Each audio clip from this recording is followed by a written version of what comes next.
नमस्कार।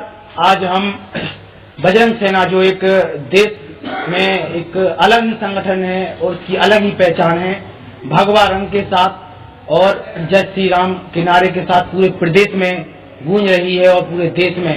तो आज हमारे साथ जो बजरंग सेना के राष्ट्रीय अध्यक्ष हैं वो है, और आज हम उनसे चर्चा करेंगे बजरंग सेना का क्या उद्देश्य है और क्या बजरंग सेना की जो विचारधारा, वो क्या विचारधारा, क्या वो करना चाहते हैं आने वाले भविष्य में।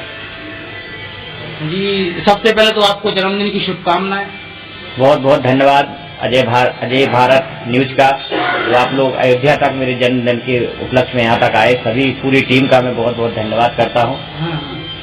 और जो बजरंग सेना के बारे में आपने पूछा है, बजरंग सेना लगातार पूरे भारत देश में जनसंख्या नियंत्रण कानून लागू करने के लिए, देश को हिंदू राष्ट्र घोषित करने के लिए, देश में गौरक्षा कानून बनाने के लिए, युवाओं को रोजगार दिलाने के लिए, साथ ही साथ जो हमारे देश में महंगाई बढ़ रही है इसके खिलाफ भी बजरंग सेना की लड़ाई जारी है। हमारे ललितपुर में भी इसके खिलाफ लड़ाई लड़ी गई थी। तो पूरे देश में हमारे युवा भाई इसके लिए लड़ाई लड़ रहे हैं। और मैं देश के प्रधानमंत्री जी का धन्यवाद करना चाहता हूं कि उन्होंने हमारी लड़ाई, जो हम लोगों की मांग थी, उस मांग को मानते हुए उन्होंने डीजल और पेट्रोल के दाम कम किए हैं। लेकिन हम चाहते हैं कि हर चीज में महंगाई कम होना चाहिए।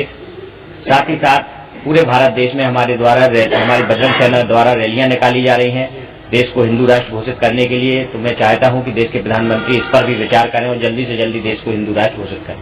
अध्यक्ष जी, कितने जिलों में और कितने प्रदेशों में आपकी जो टीम है, जो बजरंग सेना संगठन है, वो किस दायित्व को लेकर आगे बढ़ रहा है?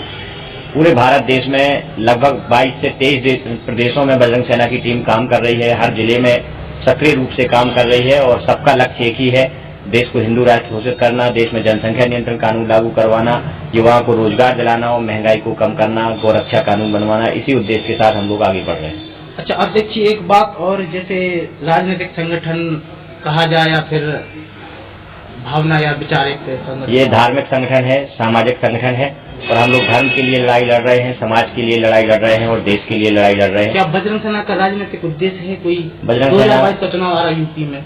बजरंग सेना का राजनीतिक उद्देश्य कुछ भी नहीं है, लेकिन जो भारत देश के लिए, जो हमारे धर्म के लिए, जो हिंदू हित के लिए बात करेगा, उसके साथ बजरंग सेना हमेशा खड़ी है। अच्छा, जो अभी बात की जाएगी, जो गौ माताएं हैं, तो प्रदेश में देखी जाए तो जो गौ माताएं हैं उनकी स्थिति थोड़ी अलग नजर आ रही है। इसके लिए बजरंग सेना का क्या है? लगातार बजरंग सेना इसके लिए विरोध प्रदर्शन कर रही है। पिछले 2 महीने पहले पूरे मध्य प्रदेश में और भारत में ज्ञापन सौंपे गए थे कि गायों की सुरक्षा रक्षा के लिए व्यवस्था की जाए और इसके लिए हम लोग लड़ाई लगातार लड़ रहे हैं।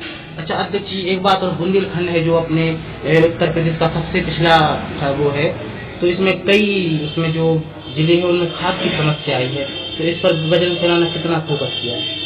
अभी खाद की जो किसानों के लिए बहुत बड़ी समस्या थी, उसके लिए हम लोग स्वयं खाद की जहाँ से खाद बट रहा था, हम लोग स्वयं वहाँ पहुँचे और हमने रात में 1-1 बजे तक किसानों भाइयों के लिए खाद उपलब्ध करवाया, खाद बंटवाया। और जहाँ जो कमियां थी, जो कुछ लोग उसमें ब्लैकमेल भी कर रहे थे, पैसे भी ले रहे थे, उन पर कार्रवाई भी करवाई। और पूरे बुंदेलखंड में हमारे बजरंग सेना के भाई इसमें कार्य में लगे हुए हैं, किसान भाइयों को खाद पहुंचाया जा रहा है। अच्छा अध्यक्ष जी, आप एक और क्वेश्चन, 2022 में चुनाव आ रहा है, तो बजरंग सेना किस पार्टी के हित में खड़ा रहेगा? बजरंग सेना धार्मिक संगठन या फिर राजनीतिक तौर पर? बजरंग सेना माननीय योगी जी के साथ खड़ी है, क्योंकि उन्होंने जो जनसंख्या नियंत्रण कानून लागू किया है, गौरक्षा कानून लागू किया है, लव जिहाद कानून यहाँ बनाया है, इसलिए बजरंग सेना उनका सपोर्ट कर रही है पूरे उत्तर प्रदेश में। और हम लोग पूरे देश में जो भी हिंदू हित की बात करेगा, जो धर्म की बात करेगा, उसके साथ हम लोग हमेशा खड़े। अच्छा अध्यक्ष जी, कुछ दिनों पहले आपके संगठन को ऐसी कई विफलताएं आई जो कुछ आपजनक पोर्टलों पर बदनाम करने की कोशिश चली, तो उसके बारे में जो आपकी एक जो चली थी, जो आपके संगठन को, ये सब चलता रहता है। कुछ ऐसे लोग हैं जो हमारे देश का खाते हैं और पाकिस्तान का भजाते हैं। लगातार वो ये चाहते हैं कि देश में जो हिंदुत्व का काम चल रहा है, धर्म का काम चल रहा है, इसमें विघ्न डाले। तो ये तो हमेशा से चलता आया है। प्रभु श्री राम जी जब काम कर रहे थे उस समय भी राक्षस थे और आज भी वो राक्षस हैं। तो उन राक्षसों की हम लोग चिंता नहीं करते हैं। हम तो धर्म ध्वजा को लेकर आगे बढ़ रहे हैं और हमेशा देश के लिए, धर्म के लिए, समाज के लिए कार्य करते रहे। आपकी पर्सनालिटी, इससे लगता है कि आपकी शिक्षा क्या होगी, एजुकेशन?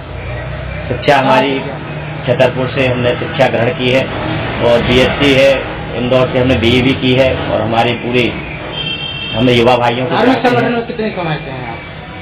धार्मिक संगठन में हम लगभग 18 वर्षों से काम कर रहे हैं और बचपन से ही हमने हमेशा देश और समाज के लिए कार्य किया है और हम आगे भी करते रहें। अच्छा, एक आखिरी बात और कि क्या जो समाज सेवी हैं और जो आम जनता है इस समय बेरोजगारी हो रही है और इनके लिए क्या कहना चाहेंगे? तो जो कोरोना काल के कारण कोरोना में बहुत से लोग बेरोजगार हो गए हैं, उनके लिए बजरंग सेना लड़ाई लड़ रही है और ये लड़ाई हमारी जारी है और जरूरत पड़ी तो हम देश की दिल्ली राजधानी में भी हम इसके खिलाफ लड़ाई लड़ेंगे। इसे हमारे साथ बजरंग सेना के राष्ट्रीय अध्यक्ष कैमरा पर्सन विकास सोनी के साथ कपिल नायक की रिपोर्ट, अजय भारत, अयोध्या।